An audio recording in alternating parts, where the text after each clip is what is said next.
ਸਤਿ ਸ਼੍ਰੀ ਅਕਾਲ। ਤੁਸੀਂ ਜੁੜੇ ਹੋਏ ਹੋ ਪੰਜਾਬੀ ਰੇਡੀਓ ਐਸੇ ਦੇ ਨਾਲ ਤੇ ਮੈਂ ਹਾਂ ਪ੍ਰਵੀਨ ਸ਼ਰਮਾ ਲੈ ਕੇ ਹਾਜ਼ਰ ਹਾਂ ਪ੍ਰੋਗਰਾਮ ਖਬਰ ਤੇ ਨਜ਼ਰ। ਖਬਰ ਤੇ ਨਜ਼ਰ ਪ੍ਰੋਗਰਾਮ ਦੇ ਵਿੱਚ ਕਈ ਅਹਿਮ ਤੇ ਕਈ ਖਾਸ ਖਬਰਾਂ ਨੂੰ ਲੈ ਕੇ ਚਰਚਾ ਕਰਨ ਦੇ ਲਈ ਜੁੜ ਚੁੱਕੇ ਨੇ ਪੰਜਾਬ ਤੋਂ ਸੀਨੀਅਰ ਪੱਤਰਕਾਰ ਅਤੇ ਸਰਗਰਮ ਸਮਾਜਿਕ ਕਾਰਕੁਨ ਅਤੇ ਕਈ ਮਾਮਲਿਆਂ ਤੇ ਸੰਘਰਸ਼ੀਲ ਯੋਧਿਆਂ ਦੇ ਨਾਲ ਮੋਢਾ ਲਾ ਕੇ ਸੰਘਰਸ਼ ਕਰਨ ਵਾਲੇ ਦੀਪਕ ਸ਼ਰਮਾ ਚਨਾਰਥਲ ਜੀ। ਸ਼ਰਮਾ ਸਤਿ ਸ਼੍ਰੀ ਅਕਾਲ, ਸਵਾਗਤ ਹੈ ਜੀ ਪੰਜਾਬੀ ਰੇਡੀਓ ਐਸੇ ਤੇ। ਸਤਿ ਸ਼੍ਰੀ ਅਕਾਲ ਪ੍ਰਵੀਨ ਜੀ, ਸਾਰੇ ਦਰਸ਼ਕਾਂ ਨੂੰ ਸਰੋਤਿਆਂ ਨੂੰ ਪਿਆਰ ਭਰੀ ਸਤਿ ਸ਼੍ਰੀ ਅਕਾਲ। ਸਤਿ ਸ਼੍ਰੀ ਅਕਾਲ ਜੀ। ਪ੍ਰੋਗਰਾਮ ਦੇ ਵਿੱਚ ਅੱਗੇ ਵਧਣ ਤੋਂ ਪਹਿਲਾਂ ਧੰਨਵਾਦ ਕਰਦੇ ਚਲੀਏ ਸਪਾਂਸਰਸ ਦਾ ਜਿਹੜੇ ਜ਼ਰੀਆ ਬਣਦੇ ਨੇ ਇਹਨਾਂ ਪ੍ਰੋਗਰਾਮਾਂ ਨੂੰ ਤੁਹਾਡੇ ਤੱਕ ਪਹੁੰਚਾਉਣ ਦੇ ਲਈ। ਖਾਲਸਾ ਇੰਸ਼ੋਰੈਂਸ ਏਜੰਸੀ ਵਾਲੇ, ਜਿਨ੍ਹਾਂ ਤੋਂ ਤੁਸੀਂ ਹਰ ਤਰੀਕੇ ਦੀ ਇੰਸ਼ੋਰੈਂਸ ਲੈ ਸਕਦੇ ਹੋ। ਇੰਸ਼ੋਰੈਂਸ ਬਾਰੇ ਪਤਾ ਕਰਨ ਲਈ ਇਹਨਾਂ ਦਾ ਨੰਬਰ ਹੈ 468-272-2500। ਇਹ 1992 ਤੋਂ ਲਗਾਤਾਰ ਇੰਸ਼ੋਰੈਂਸ ਬਿਜ਼ਨਸ ਦੇ ਵਿੱਚ ਸ਼ਾਨਦਾਰ ਸੇਵਾਵਾਂ ਦੇ ਰਹੇ ਨੇ ਤੇ ਅਮਰੀਕਾ ਭਰ ਦੇ ਵਿੱਚ ਇੰਸ਼ੋਰੈਂਸ ਕਰਦੇ ਨੇ। ਓਬਾਮਾ ਕੇਅਰ, ਮੈਡੀਕੇਅਰ ਜਾਂ ਫਿਰ ਕਵਰਡ ਕੈਲੀਫੋਰਨੀਆ ਬਾਬਤ ਪਾਲਿਸੀ ਕਰਵਾਉਣ ਦੇ ਲਈ ਸਲਾਹ ਲੈਣ ਦੇ ਲਈ ਅੱਜ ਹੀ ਕਾਲ ਕਰੋ 468-272-2500 ਤੇ। ਟਰਕੀਅਨ ਇਮੀਗ੍ਰੇਸ਼ਨ ਲਾ ਫਰਮ ਵਾਲੇ ਜੇ ਟਰਕੀਅਨ ਟੌਨੀ ਟਰਕੀਅਨ ਦੇ ਨਾਲ ਤੁਸੀਂ ਯੂਐਸ ਇਮੀਗ੍ਰੇਸ਼ਨ ਬਾਬਤ ਕੋਈ ਵੀ ਸਲਾਹ ਕਰਨੀ ਹੈ, ਕੋਈ ਵੀ ਸਵਾਲ ਪੁੱਛਣਾ ਤੇ ਇਹਨਾਂ ਦਾ ਨੰਬਰ ਹੈ 4159090503। ਗੁਰਦੀਪ ਸਿੰਘ ਬਿਰਦੀ ਕਲੋਵਿਸ, ਮਨਦੀਪ ਸਿੰਘ, ਸੰਦੀਪ ਕੌਰ ਸੈਨ ਹੋਜ਼ੇ, ਅਮਰੀਕ ਸਿੰਘ ਅਟਵਾਲ, ਜਰਨੈਲ ਸਿੰਘ ਯੂਬਾ ਸਿਟੀ, ਗੁਰਨਾਮ ਸਿੰਘ ਐਂਟੀਲੋਪ ਤੇ ਜਰਨੈਲ ਸਿੰਘ ਸਿਆਟਲ ਤੋਂ। ਇਹਨਾਂ ਸਾਰੇ ਹੀ ਸਪਾਂਸਰਸ ਦਾ ਬਹੁਤ ਬਹੁਤ ਧੰਨਵਾਦ। ਤੇ ਜੇਕਰ ਤੁਸੀਂ ਵੀ ਪੰਜਾਬੀ ਰੇਡੀਓ ਐਸੇ ਦੇ ਇਹਨਾਂ ਪ੍ਰੋਗਰਾਮਾਂ ਨੂੰ ਸਪਾਂਸਰ ਕਰਨਾ ਚਾਹੁੰਦੇ ਹੋ ਤਾਂ ਸਟੂਡੀਓ ਦਾ ਨੰਬਰ ਹੈ 468-272-5200।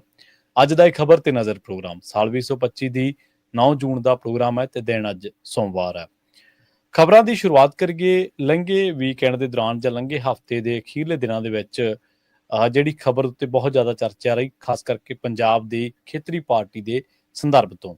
ਜਾਖੜ ਜਿਹੜੀ ਗੱਲ ਕਹਿ ਰਹੇ ਸਨ, ਉਸ ਗੱਲ ਦੇ ਮਾਇਨੇ ਕੀ ਕੱਢੇ ਜਾਣ, ਉਹਨੂੰ ਡੀਕੋਡ ਕਿਵੇਂ ਕੀਤਾ ਜਾਵੇ ਸ਼ਰਮਾ ਜੀ? ਉਹ ਅਕਾਲੀ ਦਲ ਦੀ ਮਜ਼ਬੂਤੀ ਦੇ ਹਾਮੀਦਾਰ ਨੇ ਜਾਂ ਫਿਰ ਭਾਜਪਾ ਦੇ ਨਾਲ ਮਜ਼ਬੂਤੀ ਦੇ ਹਾਮੀਦਾਰ ਨੇ?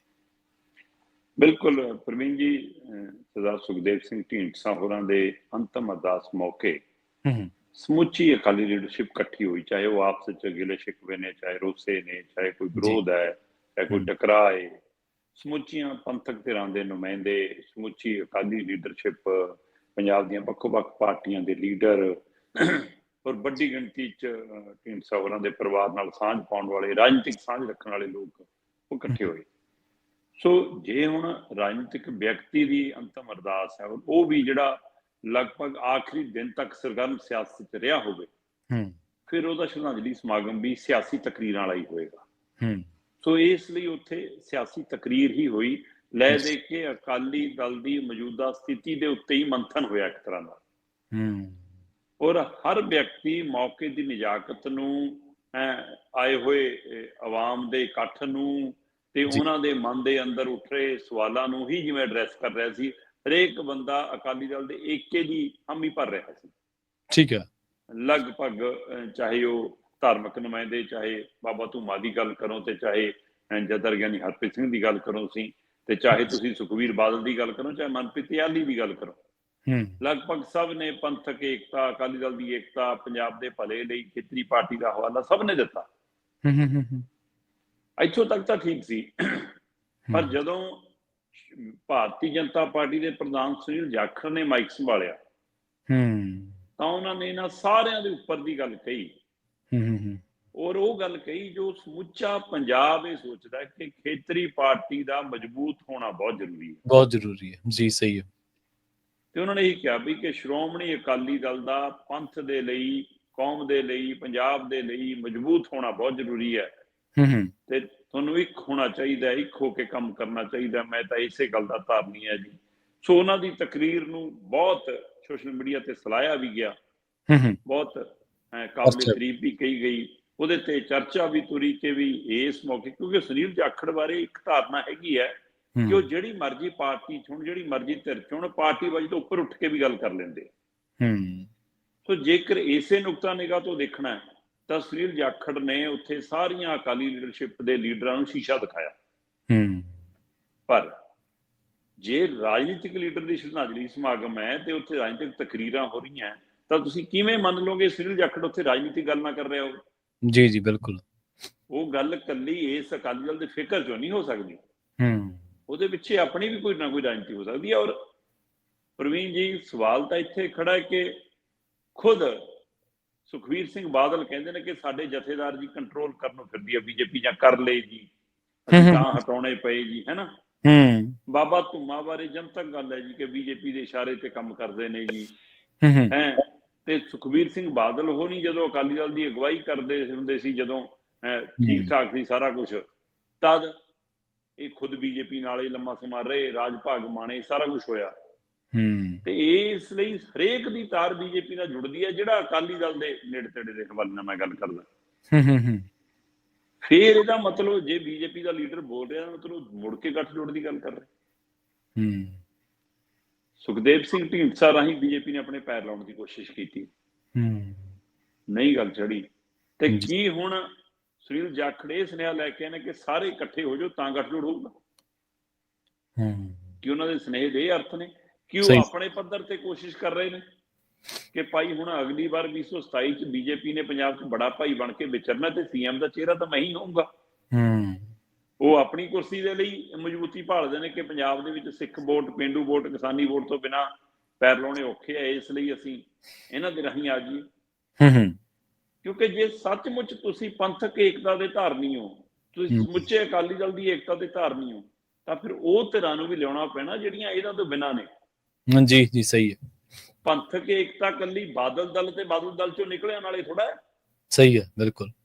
ਪੰਥਕ ਏਕਤਾ ਦਾ ਪਸਾਰਾ ਤਾਂ ਬਹੁਤ ਵੱਡਾ ਹੈ, ਔਰ ਉਹ ਕੱਲਾ ਫਿਰ ਸੂਬੇ ਤੱਕ ਵੀ ਸੀਮਤ ਨਹੀਂ ਹੈ। ਸਹੀ ਹੈ। ਤੇ ਜੇ ਤੁਸੀਂ ਖੇਤਰੀ ਪਾਰਟੀ ਦੀ ਗੱਲ ਕਰਦੇ ਹੋ ਤਾਂ ਸਮੁੱਚੀਆਂ ਛੋਟੀਆਂ ਵਿੰਗਾਂ ਦੇ ਰੂਪ ਚ ਵਿਚਰ ਰਹੀਆਂ ਪਾਰਟੀਆਂ, ਉਹਨਾਂ ਸਾਰਿਆਂ ਨੂੰ ਇੱਕ ਝੰਡੇ ਥੱਲੇ ਲਿਆਓ ਤੇ ਖੇਤਰੀ ਏਜੰਡੇ ਤੇ ਆਜੋ ਅਨੰਦਪੁਰ ਸਾਹਿਬ ਦੇ ਮਤੇ ਤੇ। ਜੇ ਸੱਚਮੁੱਚ ਹੈ ਬੀਜੇਪੀ ਦਾ ਏਜੰਡਾ ਹੈ ਕੇਂਦਰੀਪਣ, ਕਾਂਗਰਸ ਦਾ ਏਜੰਡਾ ਹੈ ਕੇਂਦਰੀਪਣ, ਆਮ ਆਦਮੀ ਪਾਰਟੀ ਦਿੱਲੀ ਤੋਂ ਹੀ ਚੱਲਦੀ ਹੈ, ਤੇ ਜੇ ਇਹਨਾਂ ਨੇ ਖਿੱਚ ਕੇ ਸਾਰਾ ਕੁਝ ਕੇਂਦਰ ਕੰਨੀ ਨੂੰ ਲੈ ਕੇ ਜਾਣਾ ਹੈ ਤੇ ਫਿਰ ਖੇਤਰੀ ਪਾਰਟੀ ਨੇ ਜੇ ਮੁੜ ਕੇ ਮਜ਼ਬੂਤ ਹੋ ਕੇ ਵੀ ਗੱਠਜੋੜ ਇਹਨਾਂ ਚੋਂ ਕਿਸੇ ਨਾਲ ਕਰਨਾ ਹੈ ਜੀ, ਫਿਰ ਉਹ ਪੰਜਾਬ ਲਈ ਸਹਾਈ ਕਿਵੇਂ ਆ ਭਾਈ? ਸੋ ਇਹ ਸਾਰੇ ਸਵਾਲ ਮੰਥਨ ਦਾ ਵਿਸ਼ਾ ਨੇ ਕਿ ਕੀ ਇਹ ਸਿਰਫ ਤੇ ਸਿਰਫ ਮੌਕੇ ਦੀ ਨਜਾਕਤ ਸੀ ਕਿ ਉੱਥੇ ਆਇਆ ਹੋਇਆ ਆਵਾਮ ਅਜਿਹੀ ਗੱਲ ਸੁਣਨਾ ਚਾਹੁੰਦਾ ਸੀ, ਇਸ ਲਈ ਤੁਹਾਨੂੰ ਮਾਹੌਲ ਭਾਂਫਣਾ ਆਉਂਦਾ, ਤੁਸੀਂ ਸਾਰਿਆਂ ਨੇ ਉਨੀ ਕੁ ਗੱਲ ਕਰਤੀ ਆਪਣੇ ਵੱਲੋਂ ਸੱਚੇ ਬਣ ਗਏ ਕਿ ਮੈਂ ਵੀ ਏਕਤਾ ਦਾ ਧਾਰਨੀ, ਮੈਂ ਵੀ ਏਕਤਾ ਦਾ ਧਾਰਨੀ। ਬੀਜੇਪੀ ਆਪਣੇ ਵੱਲੋਂ ਸਭ ਤੋਂ ਉੱਪਰ ਦੀ ਕਿਸਤ ਹੈ ਹੀ ਪੰਜਾਬ ਦੇ ਧਾਰਨੀ ਹੈ। ਸੋ ਹੁਣ ਸੁਨੀਲ ਜਾਖੜ ਮੁੜ ਕੇ ਸਰਗਰਮ ਹੋਏ ਨੇ ਪ੍ਰਧਾਨਗੀ ਦੇ ਅਸਤੀਫਾ ਦੇ ਕੇ ਲਾਂਭੇ ਹੋਣ ਤੋਂ ਬਾਅਦ, ਪਰ ਉਹਨਾਂ ਦਾ ਅਸਤੀਫਾ ਪ੍ਰਵਾਨ ਨਹੀਂ ਜਿਹੜਾ, ਮੁੜ ਕੇ ਪ੍ਰਧਾਨ ਵਜੋਂ ਸਰਗਰਮ ਹੋ ਗਏ ਤੇ ਉਹ ਆਪਣੇ ਆਪ ਨੂੰ 2027 ਚ ਉਮੀਦਵਾਰ ਦੇਖਦੇ ਆ ਜੀ। ਤੇ ਜੇ ਉਹ ਦੇਖਦੇ ਆ ਤਾਂ ਉਹਨੂੰ ਲੱਗਦਾ ਕਿ ਅਕਾਲੀ ਦਲ ਨੂੰ ਮੁੜ ਕੇ ਨਾਲ ਲਿਆਉਣਾ ਪੈਣਾ, ਇਸ ਲਈ ਉਧਰੋਂ ਹਾਮੀ ਹੈ। ਹੁਣ ਸਵਾਲ ਤਾਂ ਵੱਡਾ ਇਹ ਹੈ ਜੀ, ਆਪਾਂ ਇੱਕ ਪਲ ਲਈ ਮੰਨ ਲਈਏ ਪ੍ਰਵੀਨ ਜੀ ਕਿ ਸਮੁੱਚਾ ਬਿਖਰਿਆ ਕੁਣਬਾ ਇਕੱਠਾ ਹੋ ਜਾਂਦਾ ਜੀ, ਇਕੱਠਾ ਹੋ ਕੇ ਜੇ ਪਰਿਵਾਰ ਇਹ ਪਾਲਣਾ ਹੈ ਫਿਰ ਇਕੱਠਾ ਕਰਾ ਕੇ ਕਰਨਾ ਕਿਸੇ ਨੇ ਕੀ ਹੈ? ਮਤਲਬ ਚਾਹੇ ਢੀਂਡਸਾ ਸਾਹਿਬ ਦੀ ਰਾਜਨੀਤੀ ਹੈ ਨਾ, ਚਾਹੇ ਸੇਖਵਾਂ ਹੋਰਾਂ ਦੀ ਰਾਜਨੀਤੀ ਹੈ, ਚਾਹੇ ਬ੍ਰਹਮਪੁਰਾ ਹੋਰਾਂ ਦੀ ਰਾਜਨੀਤੀ ਹੈ, ਤੇ ਚਾਹੇ ਬਾਦਲ ਹੋਰਾਂ ਦੀ ਰਾਜਨੀਤੀ ਹੈ, ਚਾਹੇ ਚੰਦੂ ਮਾਜਰੇ ਹੋਰਾਂ ਦੀ ਰਾਜਨੀਤੀ ਹੈ, ਕਿਹਨੇ ਨਹੀਂ ਆਪਣਾ ਪਰਿਵਾਰ ਪਾਲਿਆ? ਕਿਹਨੇ ਨਹੀਂ ਆਪਣੇ ਮੁੰਡੇ ਅੱਗੇ ਆਪਣੀ ਥਾਵਾਂ ਦੇ ਉੱਤੇ ਸਥਾਪਿਤ ਕੀਤੇ, ਐਡਜਸਟ ਕੀਤੇ? ਬਿਲਕੁਲ ਸਹੀ। ਸੋ ਪੰਜਾਬ ਕਿੱਥੇ ਐਡਜਸਟ ਹੋਇਆ? ਪੰਜਾਬ ਦੇ ਲਈ ਸਿਆਸਤ ਕਿੱਥੇ ਹੋਈ? ਪੰਜਾਬ ਦੇ ਮੁੱਦਿਆਂ ਲਈ ਹੱਲ ਕਰਨ ਲਈ ਜੰਗੋ-ਜਹਿਦ ਕਿੱਥੋਂ ਹੋਈ? ਸੋ ਇਹ ਸਾਰੇ ਸਵਾਲ। ਫਿਰ ਦੂਸਰੀ ਗੱਲ, 2 ਦਸੰਬਰ ਨੂੰ ਸ਼੍ਰੀ ਅਕਾਲ ਤਖਤ ਸਾਹਿਬ ਦੀ ਫਸੀਲ ਤੇ ਇਹੀ ਲੀਡਰਸ਼ਿਪ, ਚਾਹੇ ਉਹ ਦਾਗੀ ਚਾਹੇ ਬਾਗੀ, ਇਹ ਸ਼ਬਦ ਕਹਿ ਕੇ ਉਹਨਾਂ ਨੂੰ ਕਿਹਾ ਗਿਆ ਕਿ ਤੁਸੀਂ ਸਿੱਖ ਪੰਥ ਦੇ ਵਿੱਚ ਆਪਣਾ ਆਧਾਰ ਗਵਾ ਚੁੱਕੇ ਹੋ, ਉਹਨੂੰ ਬਹਾਲ ਕਰੋ। ਹਲੇ ਬਹਾਲ ਹੋ ਗਿਆ? ਜੇ ਐਂ ਇਕੱਠੇ ਹੋਣਾ ਸੀ ਤੇ ਫਿਰ ਭਾਈ 2 ਤਰੀਕ ਵਾਲੇ ਦਸੰਬਰ ਵਾਲੇ ਉਹ ਘਟਨਾਕ੍ਰਮ ਨੂੰ ਕਿਉਂ ਅੰਜਾਮ ਦਿੱਤਾ? ਕਿਉਂ ਸ਼ਿਕਾਇਤਾਂ ਲੈ ਕੇ ਗਏ? ਕਿਉਂ ਝੁੰਦਾ ਕਮੇਟੀ ਬਣਾਈ? ਫਿਰ ਤਾਂ ਐਂ ਚੱਲ ਰਿਹਾ ਸੀ, ਤੁਹਾਡਾ ਕੰਮ ਚਲਾਈ ਜਾਂਦੇ। ਤੇ ਫਿਰ ਉਸ ਲੀਡਰਸ਼ਿਪ ਜਿਹੜੀ ਇਸ ਅਕਾਲੀ ਲੀਡਰਸ਼ਿਪ ਦੇ ਪਿਛਾਂ ਖੜੀ ਹੈ ਲੰਮੇ ਸਮੇਂ ਤੋਂ, ਜਿਹੜੀ ਉਡੀਕਦੀ ਹੈ ਕਿ ਪਰੇ ਹੋਣਗੇ, ਸਾਨੂੰ ਮੌਕਾ ਮਿਲੂਗਾ ਕਦੇ, ਉਹਦੇ ਨਾਲ ਫਿਰ ਧੋਖਾ। ਆਸ ਤਾਂ ਜਾਗੀ ਹੈ 5 ਮੈਂਬਰੀ ਕਮੇਟੀ ਚੋਂ ਨਵੀਂ ਲੀਡਰਸ਼ਿਪ ਜੰਮਣ ਦੀ ਜੀ, ਤੇ ਜਿਨ੍ਹਾਂ ਨੇ ਉਹਨਾਂ ਨਾਲ ਮੈਂਬਰਸ਼ਿਪ ਕਰਾਈ ਆ ਉਹ ਫਿਰ ਪਿੰਡਾਂ 'ਚ ਗਾਲਾਂ ਖਾਣਗੇ ਕਿ ਆ ਗਏ। ਤੇ ਸੁਖਬੀਰ ਸਿੰਘ ਬਾਦਲ ਜਿਹੜੇ ਕਹਿੰਦੇ ਨੇ ਢੀਂਡਸਾ ਸਾਹਿਬ ਜਾਣ ਤੋਂ ਪਹਿਲਾਂ ਜਦੋਂ ਮਿਲਣਾ ਸੀ ਮੈਨੂੰ ਕਹਿੰਦੇ ਸੀਗੇ ਇਕੱਠੇ ਹੋ ਜਾਓ, ਇੱਕ ਰਹੋ, ਏਕਾ ਕਰੋ। ਨਾਲ ਦੇ ਸਾਥੀ ਕਹਿੰਦੇ ਉਹ ਤਾਂ ਇਹ ਵੀ ਕਹਿੰਦੇ ਸੀਗੇ ਕਿ ਭਾਈ ਸੁਖਬੀਰ ਸਿੰਘ ਤੈਨੂੰ ਕੁਰਬਾਨੀ ਦੇਣੀ ਪੈਣੀ। ਕਹਿੰਦੇ ਇਹ ਗੱਲ ਨਹੀਂ ਦੱਸਦਾ ਸੁਖਬੀਰ ਬਾਦਲ। ਨਹੀਂ ਬਿਲਕੁਲ। ਏਕੇ ਦੇ ਲਈ ਕੁਝ ਤੁਹਾਨੂੰ ਛੱਡਣਾ ਪੈਣਾ, ਕੁਝ ਉਹਨਾਂ ਨੂੰ ਛੱਡ ਕੇ ਆਉਣਾ ਪੈਣਾ। ਜੇ ਤੁਸੀਂ ਇਹੀ ਕਹਿੰਦੇ ਹੋ ਕਿ ਏਕੇ ਦਾ ਫਾਰਮੂਲਾ ਇਹੀ ਹੈ, ਸੁਖਬੀਰ ਬਾਦਲ ਪ੍ਰਧਾਨ ਹੈ, ਬਾਕੀ ਮੁੜਿਆ ਹੋ, ਫਿਰ ਇਹ ਕਿਹੜਾ ਗਾ? ਸੋ ਇਹ ਸਮੁੱਚੇ ਰਾਜਨੀਤਿਕ ਦਾ ਪੇਚ ਨੇ ਜੀ। ਜੇ ਅਕਾਲੀ ਦਲ ਸੱਚਮੁੱਚ ਪੰਥ ਪ੍ਰਤੀ, ਕੌਮ ਪ੍ਰਤੀ, ਸੂਬੇ ਪ੍ਰਤੀ, ਸੂਬੇ ਦੀ ਖੁਦ ਮੁਖਤਿਆਰੀ ਪ੍ਰਤੀ ਫੈਡਰਲ ਢਾਂਚੇ ਦੀ ਮਜ਼ਬੂਤੀ ਲਈ ਖੜਨਾ ਚਾਹੁੰਦਾ ਹੈ ਤਾਂ ਉਸ ਨੂੰ ਕੇਂਦਰੀ ਕਰਨ ਵਾਲੀਆਂ ਰਾਜਨੀਤਿਕ ਧਿਰਾਂ ਤੋਂ ਦੂਰ ਰਹਿਣਾ ਪੈਣਾ, ਆਪਣਾ ਏਜੰਡਾ, ਆਪਣਾ ਰੋਡ ਮੈਪ ਸਪਸ਼ਟ ਕਰਨਾ ਪੈਣਾ, ਤੇ ਜਾ ਕੇ ਲੋਕਾਂ 'ਚ ਵਿਚਰਨਾ ਪੈਣਾ, ਅਨੰਦਪੁਰ ਸਾਹਿਬ ਵਰਗੇ ਮਤੇ ਦੇ ਉੱਤੇ ਆਉਣਾ ਪੈਣਾ, ਫਿਰ ਗੱਲ ਹੋਊਗੀ। ਅਕਾਲੀ ਦਲ ਜਾਂ ਪੰਜਾਬ ਦੀ ਖੇਤਰੀ ਪਾਰਟੀ ਦਾ ਮੁਹਾਂਦਰਾ ਕਿਹੋ ਜਿਹਾ ਹੋਵੇ, ਉਹਦਾ ਏਜੰਡਾ ਕੀ ਹੋਵੇ, ਆਪਾਂ ਇਹ ਤੇ ਬਹੁਤ ਵਾਰ ਚਰਚਾ ਕੀਤੀ ਹੈ ਸ਼ਰਮਾ ਜੀ, ਬਹੁਤ ਵਾਰ, ਔਰ ਬੜੀ ਨਿੱਠ ਕੇ ਚਰਚਾ ਕੀਤੀ ਹੈ। ਪਰ ਜਾਖੜ ਸਾਹਿਬ ਜਿਹੜੀ ਪਾਰਟੀ ਕੰਨਿਓ ਬੋਲ ਰਹੇ ਨੇ, ਉਸ ਪਾਰਟੀ ਨੇ ਤਾਂ ਆਪ ਕਈ ਰਾਜਨੀਤਿਕ ਘਰਾਣੇ ਤੇ ਕਈ ਖੇਤਰੀ ਪਾਰਟੀਆਂ ਖਤਮ ਕੀਤੀਆਂ ਨੇ, ਪੀਡੀਪੀ ਦਾ ਖਾਧੀਆਂ ਨੇ, ਚਟਾਲਿਆਂ ਦਾ ਹਾਲ ਵੇਖ ਲਓ, ਪੀਡੀਪੀ ਦਾ ਹਾਲ ਵੇਖ ਲਓ, ਅਕਾਲੀ ਦਲ ਦਾ ਹਾਲ ਵੇਖ ਲਓ ਅੱਜ। ਤੇ ਉਹਨਾਂ ਦੀ ਥਾਂ ਕਿਹਨੇ ਬਣਾਈ ਹੈ? ਕਿਸੇ ਹੋਰ ਪਾਰਟੀ ਨੇ ਨਹੀਂ ਬਣਾਈ, ਉਹਨਾਂ ਦੀ ਥਾਂ ਉਹਨਾਂ ਨੇ ਲਈ ਹੈ। ਉਹਨਾਂ ਦੀ ਥਾਂ ਤੇ ਸੱਤਾ ਹਾਸਲ ਕਈ ਥਾਵਾਂ ਤੇ ਉਹਨਾਂ ਨੇ ਕੀਤੀ ਹੈ। ਮੁੰਬਈ ਦੇ ਵਿੱਚ ਤੁਸੀਂ ਉਹ ਜਿਹੜੀ NCP ਉਹਦਾ ਅੱਜ ਹਾਲ ਵੇਖ ਲਓ, ਏਕਨਾਥ ਸ਼ਿੰਦੇ ਜਿੱਧਰੋਂ ਆਏ ਸੀ ਉਸ ਧਿਰ ਦਾ ਹਾਲ ਵੇਖ ਲਓ। ਸੋ ਇਹ ਬਹੁਤ ਵੱਡੀ ਗੱਲ ਹੈ। ਚਲੋ ਚੰਗੀ ਗੱਲ ਹੈ, ਖੇਤਰੀ ਪਾਰਟੀਆਂ ਆਪਾਂ ਕਹਿੰਦੇ ਕਿ ਹੋਣੀਆਂ ਚਾਹੀਦੀਆਂ, ਫੈਡਰਲਿਜ਼ਮ ਹੋਣਾ ਚਾਹੀਦਾ। ਪਰ ਜਿਵੇਂ ਤੁਸੀਂ ਸਵਾਲ ਚੁੱਕਿਆ ਨਾ ਵੀ ਸੁਖਬੀਰ ਬਾਦਲ ਇਹ ਨਹੀਂ ਦੱਸਦੇ ਵੀ ਉਹਨਾਂ ਨੇ ਮੈਨੂੰ ਵੀ ਕਿਹਾ ਸੀ ਕੁਰਸੀ ਛੱਡਣ ਨੂੰ, ਉਵੇਂ ਜਾਖੜ ਸਾਹਿਬ ਵੀ ਇਹ ਨਹੀਂ ਦੱਸਦੇ ਵੀ ਇੱਥੇ ਤਾਂ ਪੰਥ ਕਰਦੇ ਨੇ, ਚਲੋ ਚੰਗੀ ਗੱਲ ਆ ਕਰਦੇ ਨੇ ਤਾਂ, ਤੇ ਪੰਥਕ ਨੁਮਾਇੰਦਿਆਂ ਨੂੰ ਦਿੱਲੀ ਦੇ ਵਿੱਚ ਮੀਟਿੰਗ ਲਈ ਸਮਾਂ ਨਹੀਂ ਮਿਲਦਾ। ਸੋ ਕਿੱਥੇ ਖੜੀ ਹੈ ਪੰਥਕ ਪੋਲਿਟਿਕਸ ਜੀ। ਅਗਲੀ ਗੱਲ ਕਰੀਏ ਆਪਾਂ SGPC ਦੀ। ਕਹਿੰਦੇ SGPC ਦੀ ਬੈਠਕ ਟਲ ਗਈ ਹੈ ਤੇ ਰਾਹਤ ਮਹਿਸੂਸ ਕਰ ਰਹੀ ਹੈ ਜੀ। ਕਿਹੜੀ ਤੇ ਰਾਹਤ ਮਹਿਸੂਸ ਕਰ ਰਹੀ ਹੈ? ਬਿਲਕੁਲ ਪ੍ਰਵੀਨ ਜੀ, ਲੰਘੇ ਕੱਲ ਤੈਅ ਸੀਗਾ ਕਿ ਸ਼੍ਰੋਮਣੀ ਗੁਰਦੁਆਰਾ ਪ੍ਰਬੰਧਕ ਕਮੇਟੀ ਦੀ ਅੰਤਰਿਮ ਕਮੇਟੀ ਦੀ ਬੈਠਕ ਹੈ ਜੀ, ਤੇ ਉਸ ਨੂੰ ਅਚਾਨਕ ਮੁਲਤਵੀ ਕਰਕੇ 12 ਜੂਨ ਤੇ ਪਾ ਦਿੱਤਾ ਗਿਆ। ਠੀਕ ਹੈ। ਸਵਾਲ ਇਹ ਹੈ ਕਿ ਅਜਿਹਾ ਕੀ ਹੋ ਜਾਂਦਾ ਕਿ ਇਹ ਬੈਠਕਾਂ ਮੁਲਤਵੀ ਹੁੰਦੀਆਂ, ਔਰ ਇਹ ਲਗਾਤਾਰ ਵਰਤਾਰਾ ਵਾਪਰ ਰਿਹਾ ਕੁਝ ਦੇਰ ਤੋਂ ਤਾਂ, ਖਾਸ ਕਰ ਨਹੀਂ ਪੁਰਾਣੇ ਸ਼੍ਰੋਮਣੀ ਕਮੇਟੀ ਦੇ ਇਤਿਹਾਸ ਦੇ ਵਿੱਚ ਇੰਜ ਨਹੀਂ ਹੁੰਦਾ ਕਿ ਤਰੀਕ ਸਮਾਂ ਰੱਖ ਕੇ ਕੋਈ ਬਹੁਤ ਹੀ ਅਜਿਹੀ ਆਪਦਾ ਆ ਜਾਏ, ਕੋਈ ਅਜਿਹਾ ਘਟਨਾ ਵਾਪਰ ਜਾਵੇ, ਕੋਈ ਦੁਖਦਾਈ ਪਹਿਲੂ ਆ ਜਾਵੇ, ਕੋਈ ਰਾਜਨੀਤਿਕ ਵੱਡਾ ਮਸਲਾ ਆ ਜਾਵੇ, ਪੰਥਕ ਮਸਲਾ, ਫਿਰ ਤੁਸੀਂ ਬੈਠਕ ਮੁਲਤਵੀ ਕਰੋ ਤਾਂ ਸਮਝ ਆਵੇ। ਜੇ ਕੋਈ ਬਿਨਾਂ ਕਾਰਨ, ਬਿਨਾਂ ਆਧਾਰ ਜੀ ਕੇ ਬਸ ਜੀ ਮੁਲਤਵੀ ਕਰਤੀ, ਠੀਕ ਹੈ ਵੀ ਮੈਂਬਰ ਜਿਹੜਾ 300 400 500 ਕਿਲੋਮੀਟਰ ਤੋਂ ਕਿਤੋਂ ਆਇਆ ਹੋਊਗਾ ਉਹ ਤਾਂ ਚਲੋ ਮੁੜ ਜੂਗਾ ਦਰਬਾਰ ਸਾਹਿਬ ਮੱਥਾ ਟੇਕ ਕੇ, ਲੰਗਰ ਛਕ ਕੇ, ਹੈ ਨਾ। ਪਰ ਮਤਲਬ ਕਿ ਇਹ ਇਸ ਤਰ੍ਹਾਂ ਤਰੀਕਾਂ ਬਦਲਣ ਦੇ ਪਿੱਛੇ ਤਾਂ ਫਿਰ ਇਹੀ ਸਮਝ ਆਉਂਦਾ ਕਿ ਵੀ ਤੁਹਾਡੇ ਕੋਲ ਸਮਾਨ ਨਹੀਂ ਪਹੁੰਚਿਆ, ਤੁਸੀਂ ਤਾਂ ਨਹੀਂ ਬੈਠਕ ਕਰ ਰਹੇ, ਕਿਉਂਕਿ ਏਜੰਡਾ ਤਾਂ ਕਿਤੋਂ ਹੋਰ ਤਿਆਰ ਹੋ ਕੇ ਆਉਂਦਾ, ਸਕ੍ਰਿਪਟ ਤਾਂ ਕਿਸੇ ਹੋਰ ਘਰੋਂ ਆਉਂਦੀ ਹੈ। ਉਹ ਨਾ ਆਉਣ ਕਰਕੇ ਬੈਠਕ ਮੁਲਤਵੀ ਹੈ, ਜਾਂ ਸੱਚਮੁੱਚ ਕੋਈ ਇਹੋ ਜਿਹਾ ਕਾਰਨ ਵਾਜਬ ਹੈਗਾ ਜਿਹੜਾ ਤੁਸੀਂ ਕੌਮ ਨੂੰ, ਨੁਮਾਇੰਦਿਆਂ ਨੂੰ ਇਹ ਜਚਾ ਸਕੋ ਕਿ ਕਾਰਨ? ਅਸਲ ਚ ਦੱਸਣ ਵਾਲੇ ਦੱਸਦੇ ਨੇ ਪ੍ਰਵੀਨ ਜੀ ਕਿ ਇਸ ਬੈਠਕ ਦੇ ਵਿੱਚ ਬਣਾਇਆ ਤਾਂ ਕਮੇਟੀ ਦਾ ਜਾਣਾ ਸੀਗਾ ਕਿ ਬਈ ਜਿਹੜੀ ਜਥੇਦਾਰਾਂ ਦੀ ਸੇਵਾ ਮੁਕਤੀ ਨਿਯੁਕਤੀ ਦਾ ਕੰਮ ਕਰੇ ਜੀ, ਪਰ ਸੁਖਬੀਰ ਬਾਦਲ ਹੋਰਾਂ ਦੀ ਧਿਰ ਇਸ ਗੱਲ ਨੂੰ ਖਤਰੇ ਨੂੰ ਵੀ ਭਾਂਪਦੀ ਹੈ ਕਿ ਜੇ ਇਹ ਨਿਯਮਾਵਲੀ ਬਣ ਗਈ ਤਾਂ ਸਾਡਾ ਕੰਟਰੋਲ ਕਿਤੇ ਖਤਮ ਨਾ ਹੋ ਜਾਵੇ। ਇਸ ਲਈ ਕਹਿੰਦੇ ਕਿ ਉਹ ਕਮੇਟੀ ਦੇ ਵਿੱਚ ਵੀ ਅਜਿਹੇ ਨੁਮਾਇੰਦੇ ਲਿਆਉਣੇ ਚਾਹੁੰਦੇ ਨੇ ਜਿਹੜੇ ਸਾਡੇ ਹੀ ਰਹਿਣ। ਇਹਦੇ ਉੱਤੇ ਵੀ ਜ਼ੋਰ ਗਮਾਇਸ਼ ਹੈ। ਹੁਣ ਧਾਮੀ ਹੋਰਾਂ ਹੀ ਕਦੇ ਦਿਖਾਉਣਾ ਚਾਹੁੰਦੇ ਨੇ ਕਿ ਮੈਂ ਕੌਮ ਨਾਲ ਖੜਾ ਹਾਂ, ਪੰਥ ਨਾਲ ਖੜਾ ਹਾਂ, ਪਰ ਉਹ ਕਹਿੰਦੇ ਜੋ ਮਰਜ਼ੀ ਹੋ ਜਾਵੇ, ਚਾਹੇ ਧੂਮਾ ਕੋਲ ਜਾਂਦੇ ਨੇ ਤੇ ਚਾਹੇ ਸੁਖਬੀਰ ਕੋਲ ਜਾਂਦੇ ਨੇ, ਉਹਨਾਂ ਦੇ ਲਾਏ ਨੇ, ਉਹਨਾਂ ਦੀ ਕੰਮ ਕਰਦੇ ਨੇ। ਇਹ ਦਿਖਾਵਾ ਪ੍ਰਗਟਾਵਾ ਹੀ ਹੈ। ਤੇ ਕੁਝ ਤਰ੍ਹਾਂ ਦੀ ਚਰਚਾ ਇਹ ਵੀ ਸੀ ਕਿ ਕੱਲ ਧੂਮਾ ਹੋਰਾਂ ਦਾ ਦਬਾਅ ਫਿਰ ਉਸ ਗੱਲ ਤੇ ਸੀ ਕਿ ਮੇਰੇ ਨਾਲ ਜਿਹੜਾ ਤੁਸੀਂ 6 ਜੂਨ ਵਾਲਾ ਟਕਰਾਅ ਟਾਲਣ ਲਈ ਵਾਅਦਾ ਕੀਤਾ ਸੀ ਉਹਨੂੰ ਵਫਾ ਕਰੋ, ਇਸ ਅੰਤਰਿਮ ਕਮੇਟੀ ਦੇ ਜਥੇਦਾਰ ਤੋਰੋ। ਤੇ ਇਸ ਲਈ ਤੁਰੰਤ ਉਹਦੇ ਲਈ ਕਹਿੰਦੇ ਸ਼੍ਰੋਮਣੀ ਕਮੇਟੀ ਜਾਂ ਬਾਦਲ ਧਿਰ ਤਿਆਰ ਨਹੀਂ ਸੀ। ਸੋ ਇਸ ਕਰਕੇ ਵੀ 12 ਤਰੀਕ ਤੱਕ ਲਿਜਾਇਆ ਗਿਆ ਕਿ ਕੀ ਉਦੋਂ ਤੱਕ ਦਮਦਮਾ ਸਾਹਿਬ ਲਈ ਕੋਈ ਜਥੇਦਾਰ, ਸ੍ਰੀ ਅਕਾਲ ਤਖਤ ਸਾਹਿਬ ਲਈ ਕੋਈ ਕਾਰਜਕਾਰੀ ਜਥੇਦਾਰ ਜਾਂ ਸੰਪੂਰਨ ਜਥੇਦਾਰ, ਕਿਉਂਕਿ ਜੇ ਰਾਜੋਆਣ ਹੋਰਾਂ ਦੀ ਗੱਲ ਚੱਲਦੀ ਹੈ, ਜੇ ਉਹਨਾਂ ਨੂੰ ਲਾਉਂਦੇ ਹੋ ਤਾਂ ਕਾਰਜਕਾਰੀ ਫਿਰ ਚਾਹੀਦਾ ਕੋਈ। ਸੋ ਇਸ ਲਈ ਕਹਿੰਦੇ ਕਿ ਕਿਉਂਕਿ ਜੇ ਹੁਣ ਜਥੇਦਾਰਾਂ ਦਾ ਹੀ ਮਸਲਾ ਹੈ, ਫਿਰ ਤਾਂ ਧਾਮੀ ਹੋਰਾਂ ਨੂੰ ਪਤਾ ਕਿ ਤਾਜ਼ਾ ਅਸੀਂ ਟਕਰਾਅ ਟਾਲ ਕੇ ਹਟੇ ਹਾਂ। ਸੋ ਇੱਕ ਦੋ ਵਾਰ ਤਾਂ ਇਹ ਕਾਰਵਾਈ ਪਾਉਣੀ ਪੈਣੀ ਹੈ ਕਿ ਵੀ ਇਕੱਲੇ ਸੁਖਬੀਰ ਤੋਂ ਮਨਜ਼ੂਰੀ ਨਹੀਂ ਚੱਲਣੀ, ਧੂਮੇ ਤੋਂ ਵੀ ਮਨਜ਼ੂਰੀ ਕਰਾਉਣੀ ਪੈਣੀ ਹੈ। ਸੋ ਇਸ ਲਈ 2 ਘਰਾਂ ਤੋਂ ਮਨਜ਼ੂਰੀ ਲੈਣ ਤੋਂ ਬਾਅਦ ਤੁਸੀਂ ਜਥੇਦਾਰ ਲਾ ਸਕਦੇ ਹੋ, ਕੁਛ ਲਾ ਸਕਦੇ ਹੋ। ਤੇ ਜਿਹੜੀ ਕਮੇਟੀ ਬਣਾਉਣੀ ਹੈ ਉਹ ਵੀ ਲਗਭਗ ਇਹਨਾਂ ਤਰ੍ਹਾਂ ਦੇ ਇੱਛਾ ਸ਼ਕਤੀ ਨਾਲੇ ਬਣਨੀ ਹੈ। ਇਹਨਾਂ ਦੇ ਇੱਛੁਕ ਜਿਹੜੇ ਪਸੰਦੀ ਬੰਦੇ ਹੋਣਗੇ ਉਹੀ ਮੈਂਬਰ ਹੋਣਗੇ, ਉਹੀ ਅੱਗੇ ਹੋਣਗੇ। ਸੋ ਕੁੱਲ ਮਿਲਾ ਕੇ ਇਹ ਕਾਰਨ ਇਹੀ ਮੰਨਿਆ ਜਾ ਰਿਹਾ ਕਿ ਏਜੰਡਾ ਉਹਨਾਂ ਘਰਾਂ ਚੋਂ ਨਹੀਂ ਆਇਆ ਸੀ, ਜਿਹਦੇ ਕਾਰਨ ਏਜੰਡਾ ਨਾ ਪਹੁੰਚਣ ਕਰਕੇ, ਸਕ੍ਰਿਪਟ ਨਾ ਪਹੁੰਚਣ ਕਰਕੇ ਇਹ ਬੈਠਕ ਮੁਲਤਵੀ ਕੀਤੀ ਗਈ ਹੈ। ਸੋ ਹੁਣ 12 ਜੂਨ ਨੂੰ ਹੋਊਗੀ ਜੀ। ਦੇਖਦੇ ਹਾਂ ਉਦਣ ਜਥੇਦਾਰਾਂ ਦੀ ਸੇਵਾ ਮੁਕਤੀ ਨਿਯੁਕਤੀ ਲਈ ਕਮੇਟੀ ਬਣਦੀ ਆ ਕਿ ਜਥੇਦਾਰੀ ਨਵੇਂ ਮਿਲ ਜਾਂਦੇ ਨੇ ਜਾਂ ਕੁਝ ਵੀ ਨਹੀਂ ਹੁੰਦਾ। ਪੰਥਕ ਵਰਤਾਰਿਆਂ ਉੱਤੇ ਜਦੋਂ ਆਪਾਂ ਨਜ਼ਰ ਮਾਰਦੇ ਹਾਂ ਤੇ ਇੱਕ ਸਿੱਟੇ ਤੇ ਪਹੁੰਚਣਾ ਕੋਈ ਬਾਹਲਾ ਔਖਾ ਨਹੀਂ, ਮੁਸ਼ਕਿਲ ਨਹੀਂ ਸ਼ਰਮਾ ਜੀ। ਉਹ ਇਹ ਹੈ ਕਿ ਚੀਜ਼ਾਂ ਨੂੰ ਲਗਾਤਾਰ ਅੱਗੇ ਪਾਇਆ ਜਾ ਰਿਹਾ, ਪੈਂਡਿੰਗ ਕੀਤਾ ਜਾ ਰਿਹਾ, ਪੋਸਟਪੋਨ ਕੀਤਾ ਜਾ ਰਿਹਾ। ਜਿਵੇਂ ਆਪਾਂ ਕਹਿ ਲਈਏ ਨਾ ਵੀ ਚਲੋ ਅੱਗੇ ਪਾ ਦਿਓ, ਖਬਰਾਂ ਇਹ ਚੀਜ਼ ਹੱਲ ਹੋ ਜੇ। ਕਦੇ ਵੀ ਮਸਲਿਆਂ ਨੂੰ ਅੱਗੇ ਪਾਉਣ ਨਾਲ ਮਸਲਿਆਂ ਦਾ ਹੱਲ ਨਹੀਂ ਹੁੰਦਾ। ਮਸਲਿਆਂ ਨੂੰ ਸੁਲਝਾਉਣ ਦੇ ਨਾਲ, ਉਹਨਾਂ ਦਾ ਸਾਹਮਣਾ ਕਰਨ ਦੇ ਨਾਲ ਉਹਨਾਂ ਦਾ ਹੱਲ ਹੁੰਦਾ। ਪਰ ਪਤਾ ਨਹੀਂ ਕਿਉਂ ਅੱਜ ਕੱਲ੍ਹ ਤਾਂ ਧਾਮੀ ਸਾਹਿਬ ਦੇ ਬਾਰੇ ਤੁਸੀਂ ਅਕਸਰ ਚਰਚਾ ਕਰਦੇ ਰਹਿੰਦੇ ਆ। ਸ਼ਖਸੀਅਤ ਉਹਨਾਂ ਦੀ, ਇਹਦੇ 'ਚ ਕੋਈ ਦੋ ਰਾਏ ਨਹੀਂ ਕਿ ਉਹਨਾਂ ਦੀ ਸ਼ਖਸੀਅਤ ਬਹੁਤ ਸਤਿਕਾਰਤ ਹੈ, ਪਰ ਅੱਜ ਕੱਲ੍ਹ ਉਹ ਵੀ ਕਈ ਵਾਰੀ ਸਟੈਂਡ ਜਾਂ ਜਦੋਂ ਬਦਲ ਜਾਂਦਾ ਫਿਰ ਲੋਕਾਂ ਨੂੰ ਨਿਰਾਸ਼ਾ ਜੀ ਨਜ਼ਰ ਆਉਂਦੀ ਹੈ। ਜੀ। ਸੀਐਮ ਦਾ ਕਹਿੰਦੇ ਐਸਜੀਪੀਸੀ ਰਾਹੀਂ ਅਕਾਲੀ ਦਲ ਉੱਤੇ ਵਾਰ ਕੀਤਾ ਹੈ ਮੁੱਖ ਮੰਤਰੀ ਭਗਵੰਤ ਮਾਨ ਨੇ ਜੀ। ਦੇਖੋ, ਮੁੱਖ ਮੰਤਰੀ ਭਗਵੰਤ ਮਾਨ ਲਗਾਤਾਰ ਇਹਨਾਂ ਦਿਨਾਂ 'ਚ, ਕੱਲ੍ਹ ਪਟਿਆਲੇ 'ਚ ਸੀਗੇ, ਹੈ ਨਾ, ਤੇ ਉਸ ਖੇਤਰ 'ਚ, ਸਮਾਣਾ ਖੇਤਰ 'ਚ ਵੀ, ਉੱਥੇ ਵੀ ਉਹਨਾਂ ਨੇ ਅਕਾਲੀ ਦਲ ਵੀ ਨਿਸ਼ਾਨੇ ਤੇ ਲਿਆ, ਬੀਜੇਪੀ ਵੀ ਨਿਸ਼ਾਨੇ ਤੇ ਲਈ, ਕਾਂਗਰਸ ਵੀ ਨਿਸ਼ਾਨੇ ਤੇ ਲਈ।